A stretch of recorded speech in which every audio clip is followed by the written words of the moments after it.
Cada tarde queremos hablar de Toledo en abc.radio con Carlos Segura.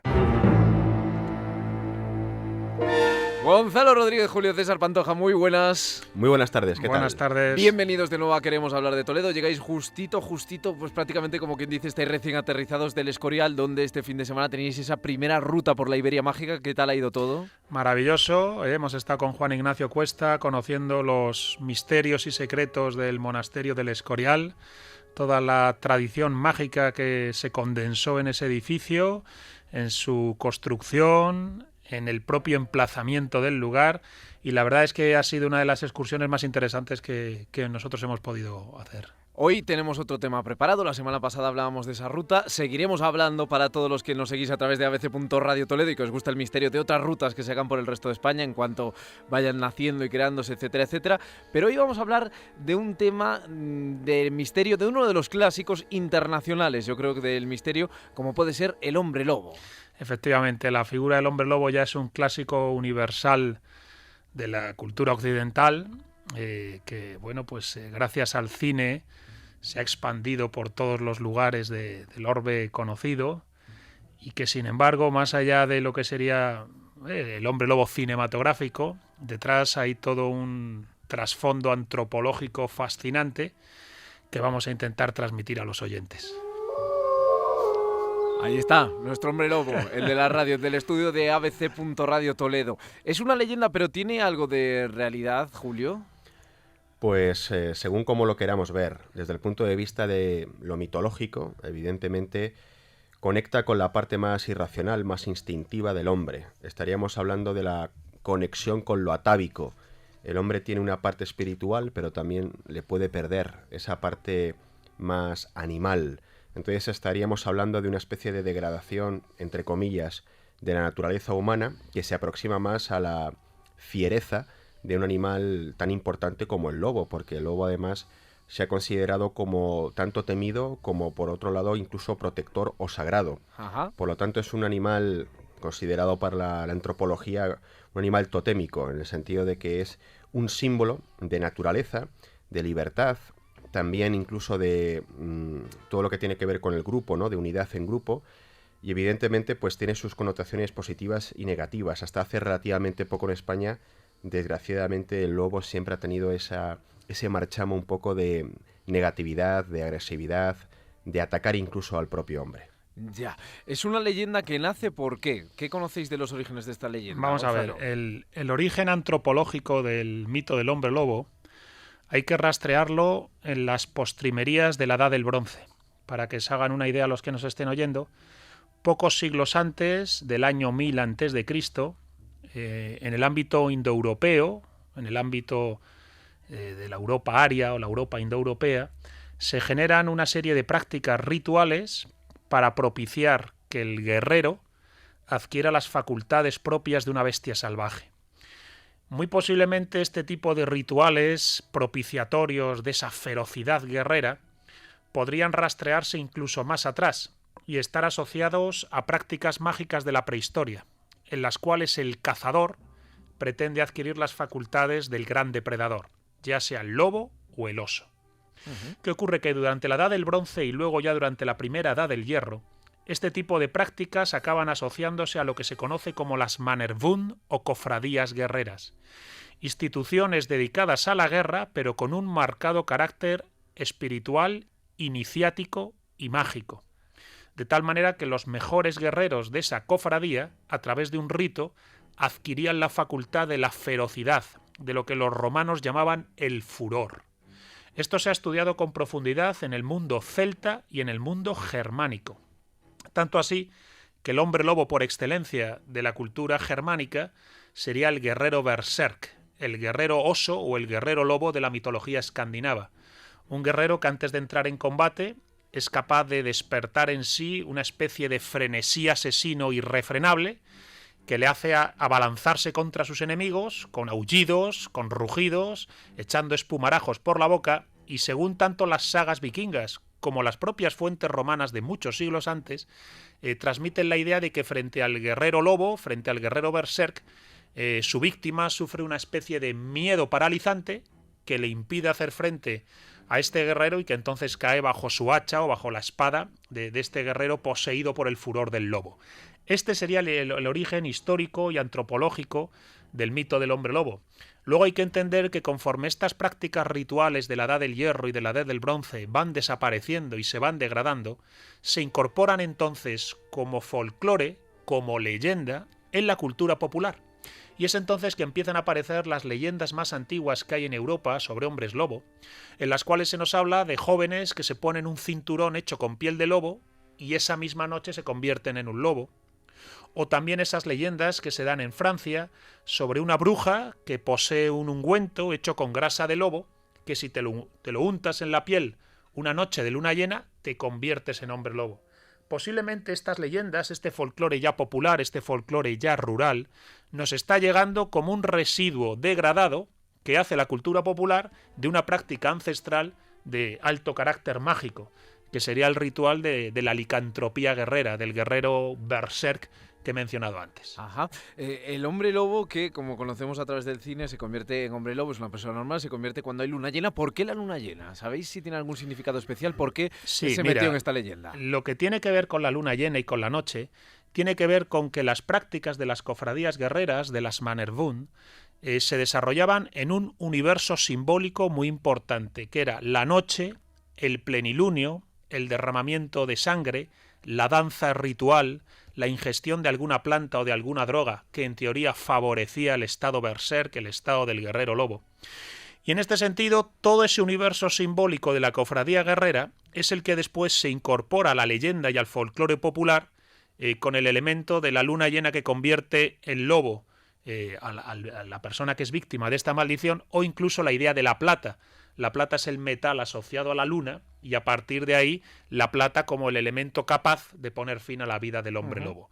Tienes que pensar que si el origen antropológico del hombre lobo está en la Edad del Hierro y en el Bronce final, el elemento histórico de la leyenda del hombre lobo va a surgir en la Edad Media. Posiblemente en la más alta Edad Media empiezan a gestarse las leyendas de hombres lobo a lo largo y ancho de Europa. Estamos hablando con la Orden del Toledo Oculto, personificada en Julio Gonzalo. Julio, vosotros que conocéis todas las leyendas de Toledo, ¿podríamos localizar alguna leyenda relacionada con Toledo y con el hombre lobo? Podremos localizar no dos leyendas, sino dos hechos históricos documentados que tienen que ver con el hombre lobo o también la figura del lobero o la lobera y que realmente tienen vinculación con Toledo. Ajá. Quizá el caso más conocido, más estudiado, pero que todavía sigue teniendo sombras, es el del llamado Manuel Blanco Romasanta, también apodado como el hombre licántropo, el lobisome, el hombre del unto o incluso el sacamantecas.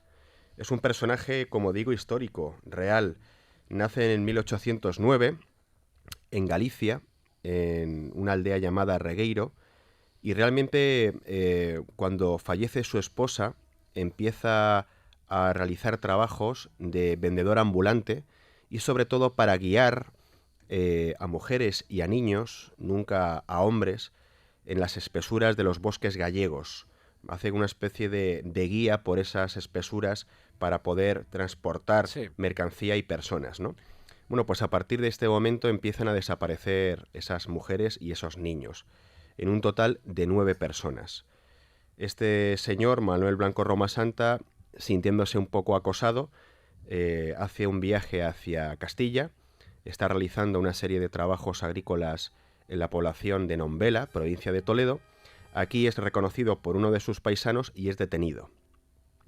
Muy posiblemente le detuvieran y le trajeran a Toledo capital. Esto no hay una documentación, pero posteriormente le llevan a Llariz, que sería la población gallega donde le juzgan. Y a partir de aquí empieza un poco lo histórico, ¿no? Es el único caso en donde se ha realizado, ¿no?, pues un juicio a una persona con una acusación, que es la licantropía clínica. Esta persona, Manuel Blanco Romasanta, afirma que ha cometido esos asesinatos. Incluso los aumenta de 9 a 13 víctimas. Pero lo sorprendente es que dice que él ha sido víctima de una maldición. Que realmente cuando nació, una meiga, una bruja o una hechicera gallega, le echa esa maldición y entonces en las noches de luna llena se convierte y se transforma en una bestia, en un lobo, que no puede evitar asesinar, despedazar, incluso devorar parte de esos cuerpos. Curiosamente, estas transformaciones y estas orgías sanguinarias las hacía también con otros 2 hombres lobo, que además venían de Valencia y que les puso los nombres de Antonio y Genaro. Era como si la maldición se hubiese reproducido, ¿no?, en varias personas. Fue tal el impacto de este caso que vino un hipnólogo francés llamado el Dr. Philippe para hipnotizar a este señor y para saber un poco cuál sería la causa, ¿no?, el origen. Realmente los informes dieron como resultado que este señor ni siquiera tenía una especie de locura, sino que sabía realmente lo que hacía. Hay como 3 vertientes, ¿no? El hecho de decir, bueno, pues caemos un poco en la leyenda, en el mito. Esta persona se transformaba en lobo o creía transformarse en lobo. Por otro lado, el hecho de que fuera un psicópata asesino, de que no sintiera ningún tipo de empatía y por lo tanto matara, descuartizara, incluso devorara parte de esos cadáveres.